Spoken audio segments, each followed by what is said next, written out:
Os 5 maiores destaques do domingo da semana 10 no mundo da NFL, meus jovens maravilhosos da NFL Brasil. Uma rodada pra lá de engraçadinha, levemente safadinha também, eu te falo, ok?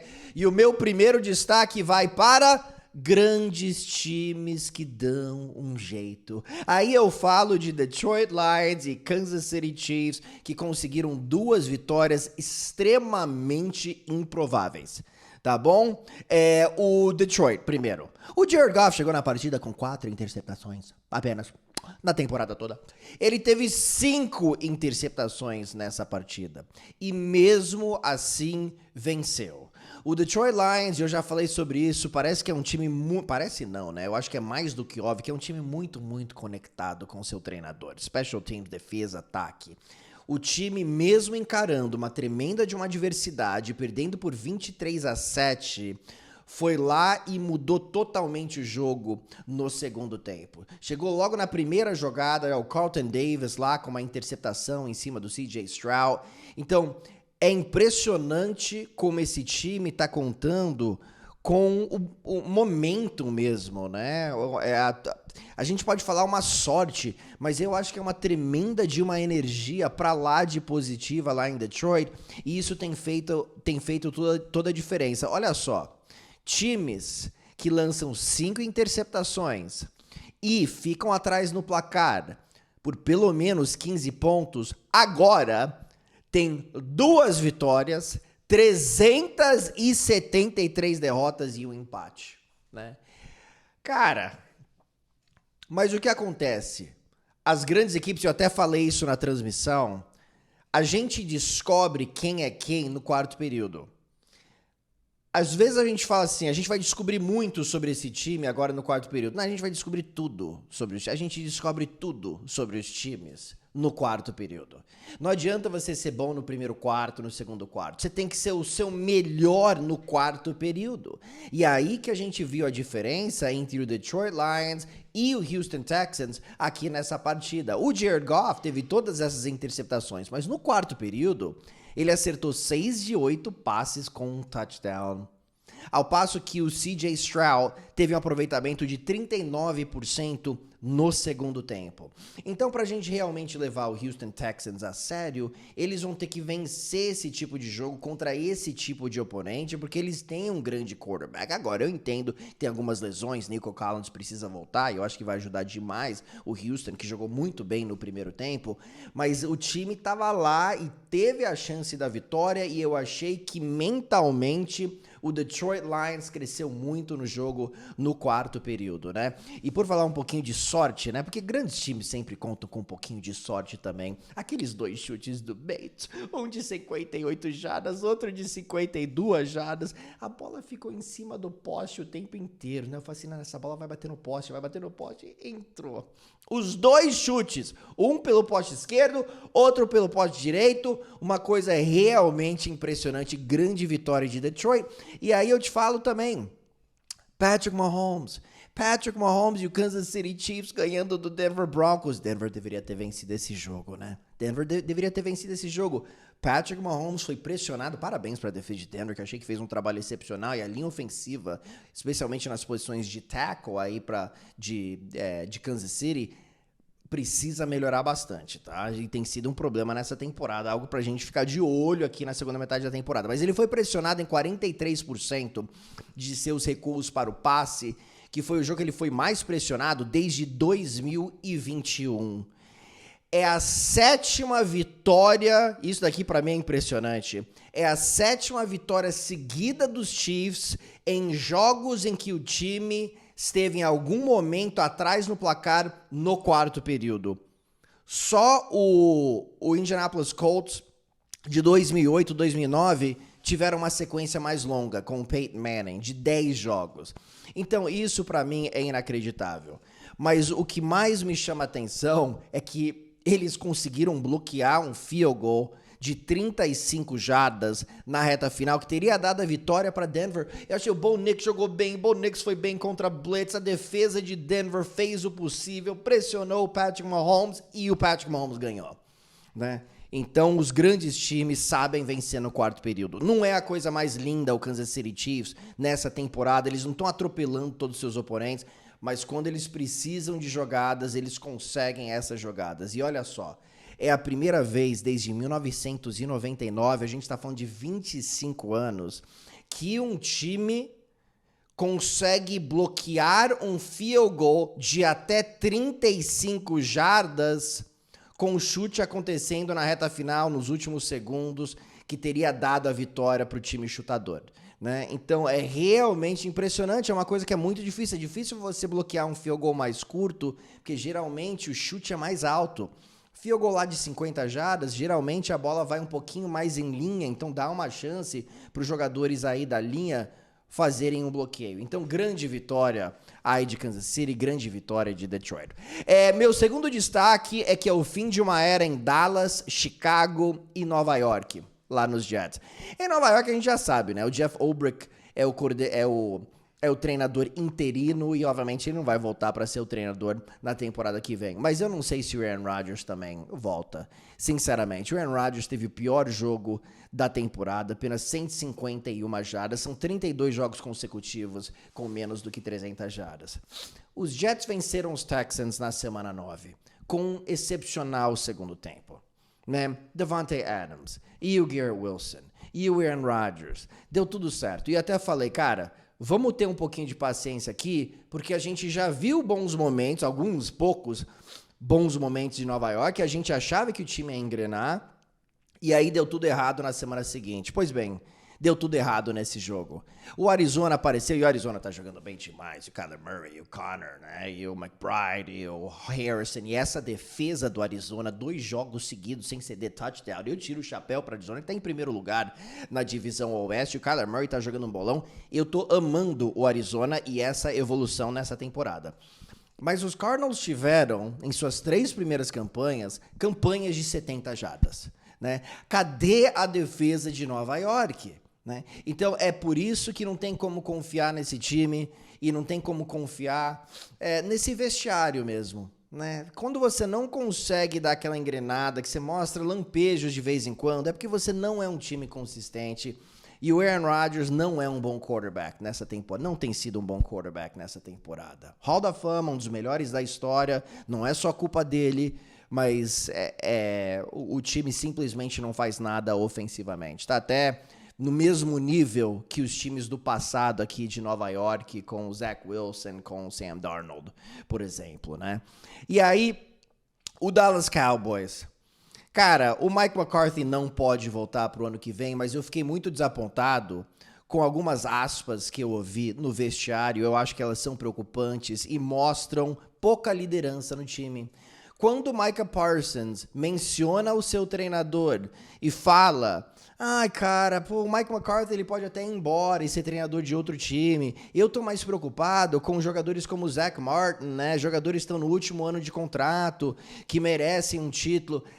Eu entendo o que ele tá falando, que ele tá preocupado com outros companheiros de equipe, mas não menciona o seu treinador. Não menciona o seu treinador, a não ser que seja algo positivo. Isso não é bom, você falar isso com a imprensa, né? O CeeDee Lamb falando que tem que ter cortina lá no estádio, porque bate o sol e ele perdeu uma bola no sol, né, que teria sido um touchdown. Eu até consigo entender, mas não fala isso pra imprensa também.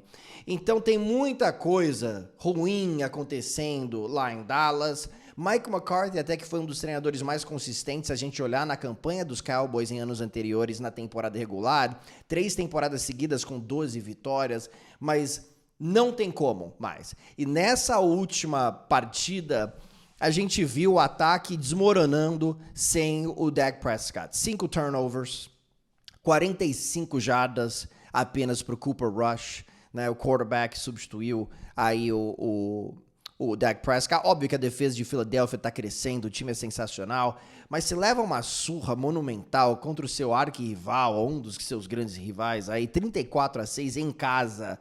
É uma coisa que chama muita atenção. Dallas tinha vencido os últimos 6 jogos contra os Eagles em casa, né? E é o 5º jogo consecutivo que a gente vê os Cowboys em casa ficarem pelo menos 20 pontos atrás do placar. Esses jogos em casa, com o estádio lotado, na frente da sua torcida, são essenciais para você ganhar a confiança do seu torcedor. Os Cowboys só estão dando vexame na frente do seu torcedor. E isso me mostra que é impossível você voltar para a próxima temporada com o Mike McCarthy. O Jerry Jones pode falar com a imprensa, falar que ele tem confiança na comissão técnica e tudo mais, mas não tem como seguir com o Mike McCarthy. E também não tem como seguir com o Matt Eberflus, treinador do Chicago Bears. Né? Esse último jogo, para mim, foi a gota d'água. E o Chicago ainda tem chances de talvez conseguir uma vaga nos playoffs. Tá 4-5, ainda tem muito jogo pela frente. Eu acho improvável. Mas são 23 campanhas sem um touchdown, com um jogador... 23 campanhas consecutivas sem um touchdown, com um jogador que você selecionou número 1, Caleb Williams, o seu quarterback. Ele foi sacado 9 vezes. Eu tiro o chapéu também para a equipe de New England, que teve uma performance defensiva simplesmente sensacional. Isso depois que o Jerry Mayo chamou o time de mole. Então, mostrou aí a resiliência também do New England Patriots, né? Parabéns. Mas, ó, você seleciona o Caleb Williams, ele perde pro Drake May, que nem começou o ano como titular, que jogou melhor do que ele nessa partida. De novo, na frente do torcedor. É preocupante. Por falar em Drake May, eu tô olhando no QBR, que é aquele índice de produtividade aqui dos quarterbacks. Jaden Daniels, dos quarterbacks calouros, né, aqui. Jaden Daniels, 71,8. Drake May, 55,8. Bo Nix, já mencionado, jogou bem contra Kansas City, 55. E o Caleb Williams, 38,4.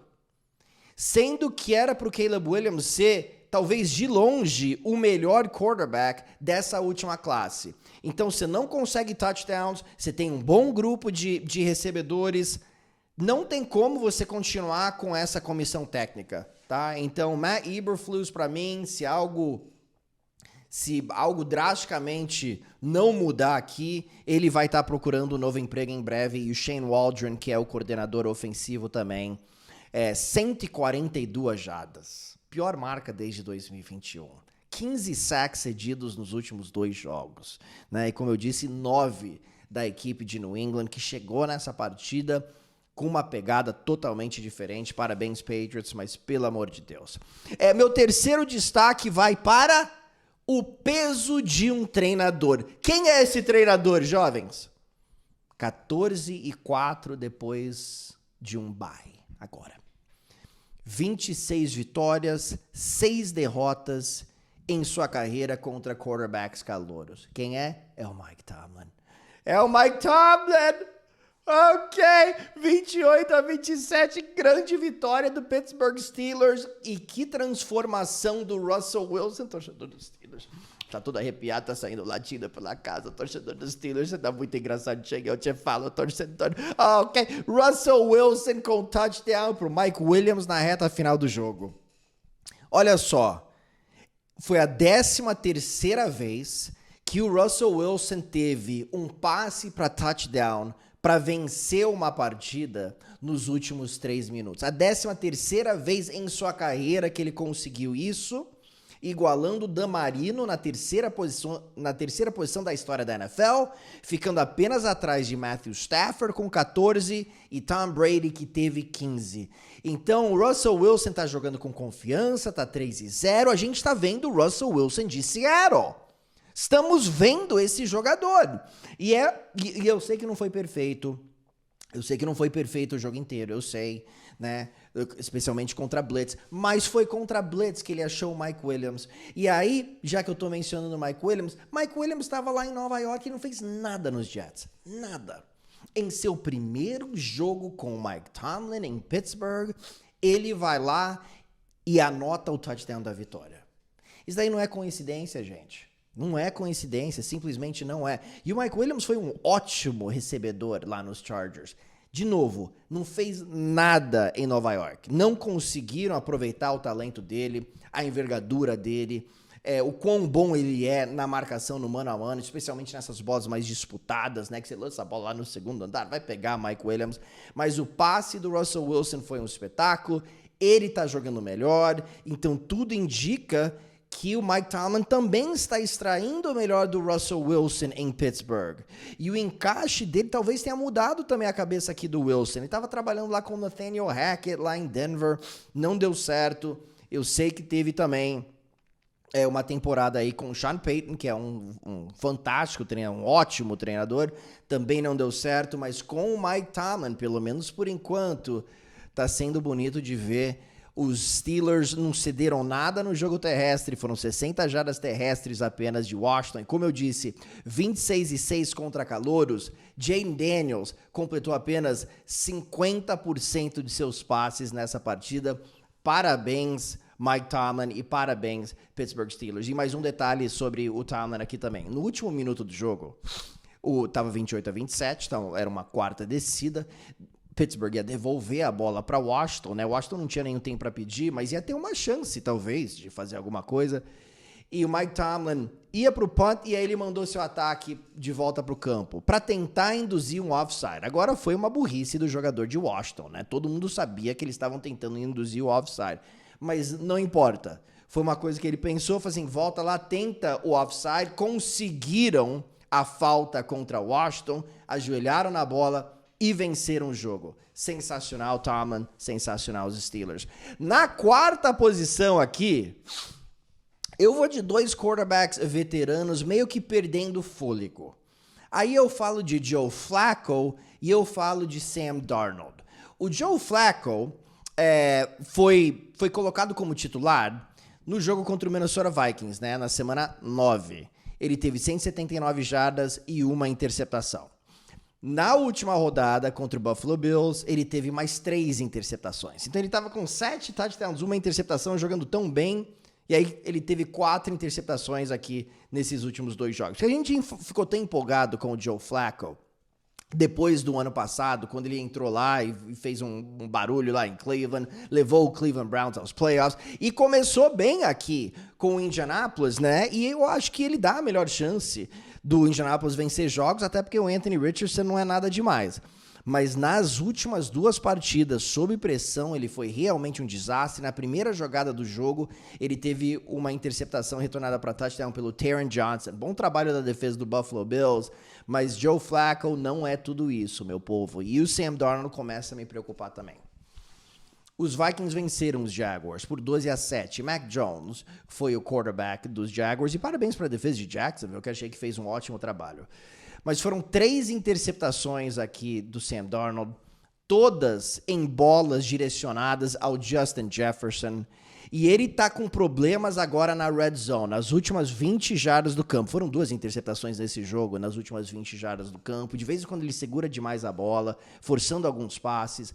Mas quando a gente leva em consideração que nas primeiras 5 semanas, a gente estava super empolgado, e Minnesota tá 7-2, mas tá com um gostinho amargo agora na boca um pouco, tá? Tava voando, o Sam Darnold jogando muito bem, a gente sonhando com uma volta por cima do Sam Darnold em sua carreira, algo até parecido com o que vem acontecendo aí com o Baker Mayfield.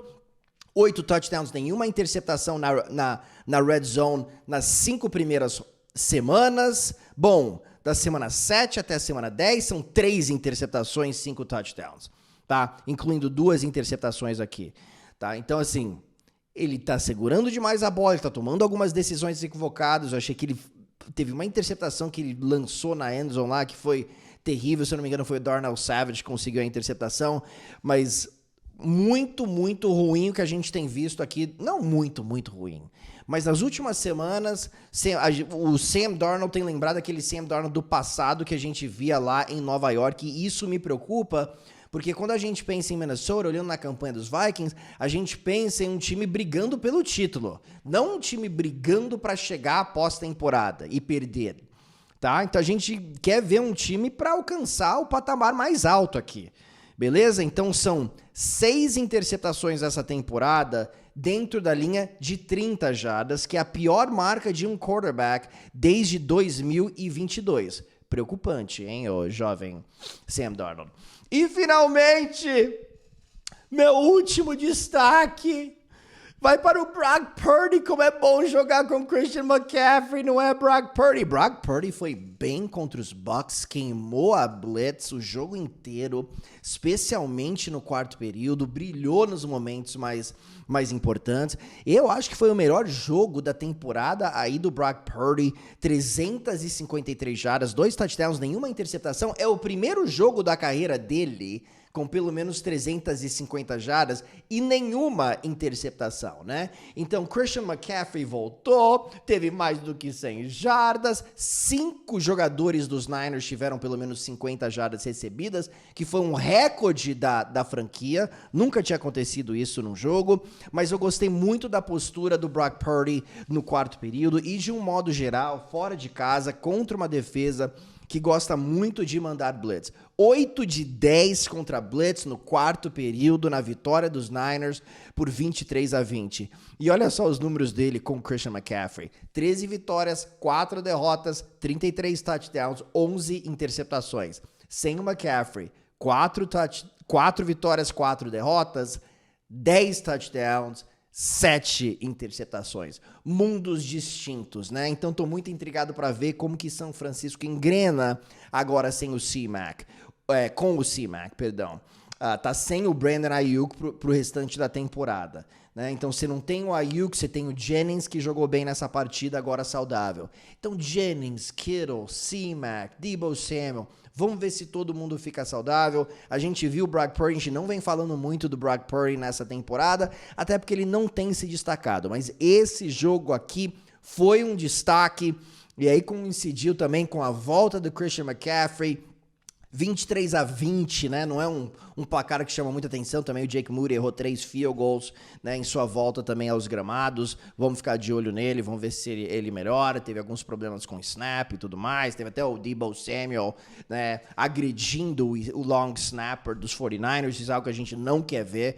Eu achei que foi uma ação ridícula aí do Deebo Samuel. Isso não pode acontecer de hipótese alguma durante um jogo aí, até porque o Deebo Samuel também comete os seus erros. Não é assim que o negócio funciona. A batalha tava intenso. Não é assim que funciona. Você não pode agredir ninguém no sideline. Mas o Brock Purdy foi sensacional e a gente tá esperando a volta dos Niners aqui nessa temporada. Vamos ver se acontece agora com C-Mac voltando e Brock Purdy jogando muito, muito bem.